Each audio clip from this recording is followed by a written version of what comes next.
दोस्तों राम राम। आज मैं फिर एक उसी शख्स की कहानी दोबारा लेकर आया हूँ जिसे एक वीडियो में बता चुका हूँ। आपका बहुत बहुत धन्यवाद जो आपने मेरी इस वीडियो को बहुत प्यार दिया और इसीलिए मन किया कि आज दोबारा से यही एक वीडियो कुछ और अलग से आपके बीच आऊँ। वर्ल्ड की 200 स्नाइपर लिस्ट में सिर्फ एक भारतीय का नाम है और वो है लकी बिष्ट। अपनी ज़िंदगी की बुलंदियों को दिन ब दिन छू रहे हैं और आपको पता है कि ये Indian secret service, farmer raw agent और फॉर्मर एनएसजी कमांडो रह चुके हैं। खुद लकी बिष्ट भी पारा मिलिट्री फोर्स में नहीं थे, बस काम करने का मौका वहाँ इनको मिला। ये सिर्फ वहाँ डेपुटेशन में थे। एयरफोर्स में गरुड़ के लिए इन्हें कमांडो ट्रेनिंग का मौका मिला। इन्होंने एक ब्रॉडकास्ट में बहुत ही महत्वपूर्ण बात बताई जो मेरी जानकारी में पहली बार मैंने सुनी कि कई बार हम सुनते हैं कि कोई जवान शहीद होता है तो उसको शहीद का दर्जा क्यों नहीं मिलता और क्यों उसके लिए आवाज़ उठाई जाती है। इसी पर इन्होंने बताया कि दुनिया का एक रूल है कि कौन सा देश कितनी आर्मी रख सकता है वह उस देश पर डिपेंड नहीं करता, बल्कि यूनाइटेड नेशन का एक रूल है, वहाँ से यह रूल लागू होता है कि कौन सा देश कितनी आर्मी रख सकता है। अब जैसे एक छोटे से एग्जाम्पल को लेकर चलते हैं। जैसे यूएन से हमारे देश को नियम बनता है कि भारत अपने 1 लाख जवान ही रख सकता है, तो यूएन लॉ के हिसाब से भारत केवल 1 लाख जवान ही रख सकता है। उसी 1 लाख जवानों में भारत को अपने जल, थल और वायु तीनों में आपस में बांटना पड़ेगा कि 50,000 जल में रख लिए, 25,000 थल में रख लिए और 25,000 एयरफोर्स में रख लिए। इस तरह से 1 लाख जवानों की भर्ती की जाती है और यही 1 लाख जवान में अगर भगवान न करे कोई शहीद होता है तो उसी को शहीद का दर्जा मिलता है। अब सवाल यह उठता है कि अगर किसी देश की आर्मी से यूएन लॉ के हिसाब से उस आर्मी से काम नहीं चलता, वह देश क्या करेगा? अगर उस देश को और ज़्यादा आर्मी की ज़रूरत पड़ती है तो वह देश क्या करेगा? तो इसके लिए हमने इनसे सुना कि उस देश में एक सीपीओ बना दी जाती है। सीपीओ का मतलब सेंट्रल पुलिस ऑर्गेनाइजेशन, और जिनकी गिनती यूएन में नहीं होती है। और फिर जिन आर्मी की गिनती यूएन में है उन्हें शहीद का दर्जा मिलता है और जिनकी गिनती नहीं है उन्हें शहीद का दर्जा नहीं मिलता। और यही फिर गवर्नमेंट के ऊपर एक बहुत बड़ी मजबूरी हो जाती है उस जवान को शहीद का दर्जा न देने की, और जवान को शहीद का दर्जा नहीं मिलता। और हमें अपनी आर्मी बढ़ाने के लिए, अपनी देश की रक्षा के लिए अलग अलग ऑर्गेनाइजेशन बनानी पड़ती है। अब दिमाग में एक सवाल यह भी उठता है, चीन की आर्मी से हमारे भारत की आर्मी इतनी कम क्यों है? और कल अगर चाइना से ही हमारा किसी भी तरह का युद्ध हो जाए तो उस स्थिति में हमें क्या करना होगा? अगर हमें उस समय एक्स्ट्रा फोर्स की ज़रूरत पड़ी तो हमें क्या करना होगा? तो आंसर यह है कि उसी के लिए राष्ट्रीय राइफल खड़ी कर दी और जो भी आर्मी ज्वाइन करेगा उससे पहले 3 साल राष्ट्रीय राइफल को ज्वाइन करना होगा। और ठीक इसी तरह इन्होंने एक जेल की घटना बताई तो उसको सुनकर भी रूह कांप गई।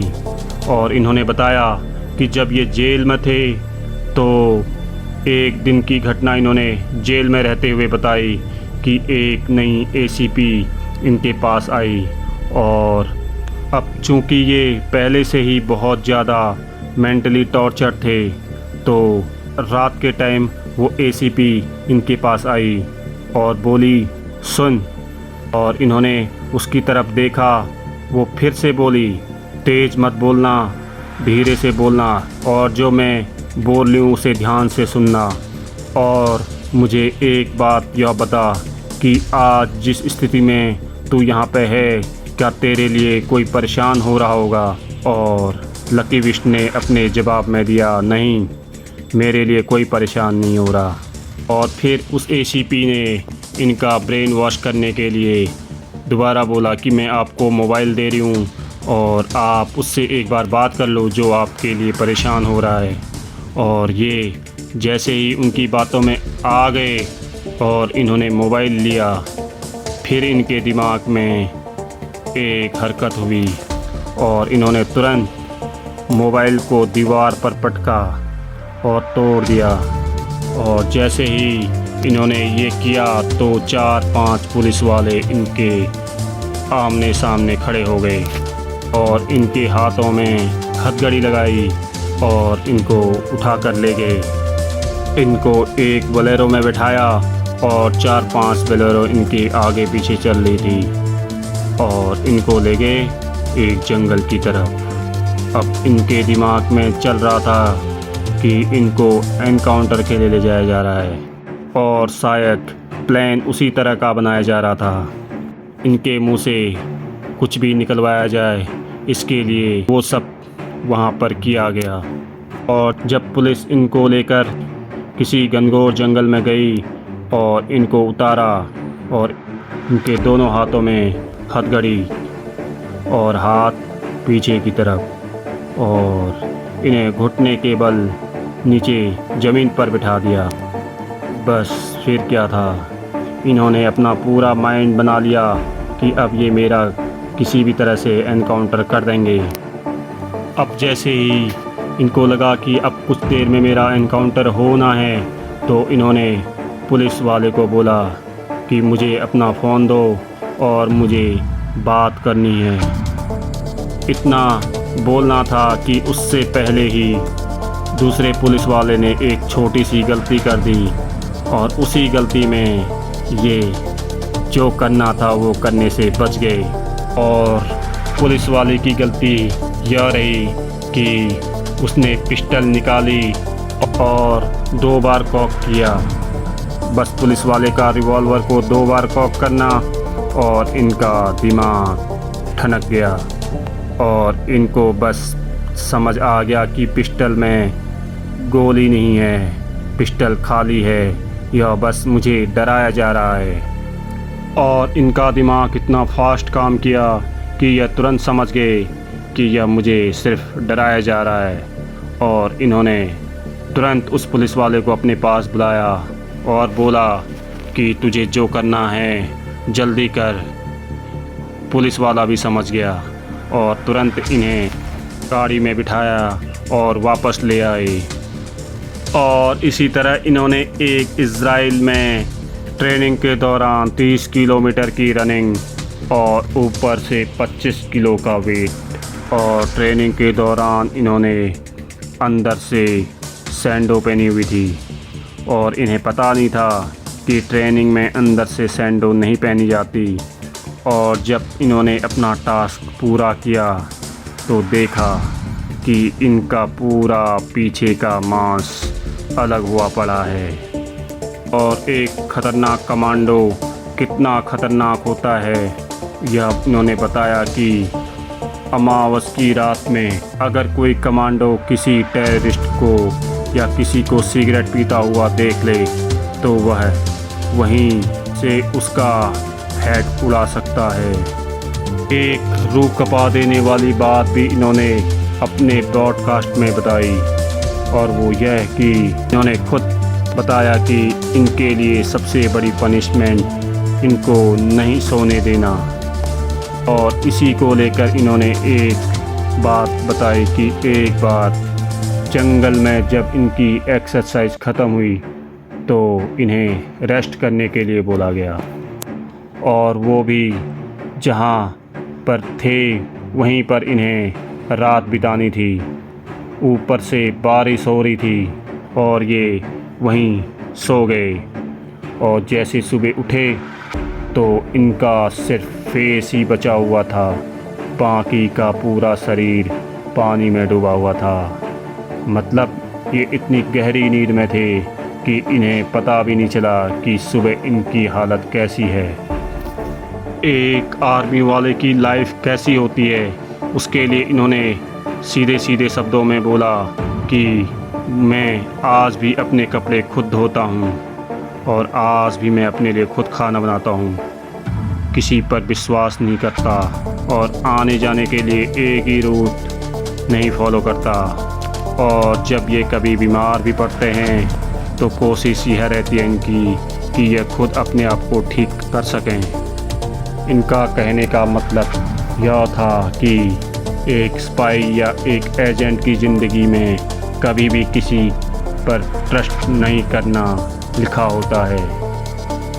और टेररिज्म को लेकर इन्होंने एक बात बोली कि टेररिज्म एक सोच है, और उसी को लेकर इन्होंने एक घटना बताई कि ये कहीं ऑपरेशन में गए हुए थे और वहाँ रात में जब खाने के लिए कहीं गए तो किसी ग्रुप में लोगों ने इनको बोला कि हम आपको पका पकाया खाना नहीं दे सकते, कल को कुछ अगर आपको होता है तो आप ये सोचोगे कि हमने आपके साथ किया है। और वहीं ग्रुप में एक 15 साल का बच्चा भी था जिसके हाथ में M16 थी, और इन्होंने उस लड़के को बुलाया और पूछा यह M16 अपने हाथ में क्यों ले रखी है, क्या सोच रखा है तूने और तुम क्या चाहते हो। तो उस बच्चे का बहुत हैरान कर देने वाला जवाब था। उस बच्चे ने बोला कि अगर आप अंग्रेज़ों से हिंदुस्तान को आज़ाद करवा सकते हो तो क्या हम हिंदुस्तानियों से अपने आप को आज़ाद नहीं करवा सकते। यह सुनकर ये शौक हो गए और इन्होंने सोचा कि एक इतना छोटा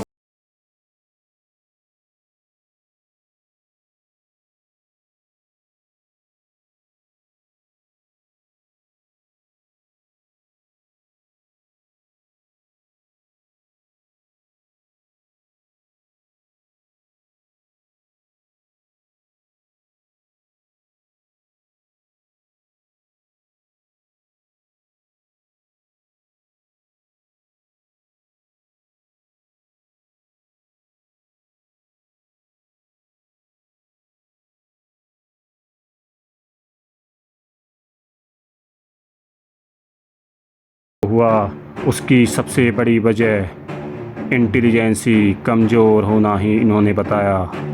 ठीक तरह से इंफॉर्मेशन ना मिलने की वजह से देश में 26/11 देखने को मिला।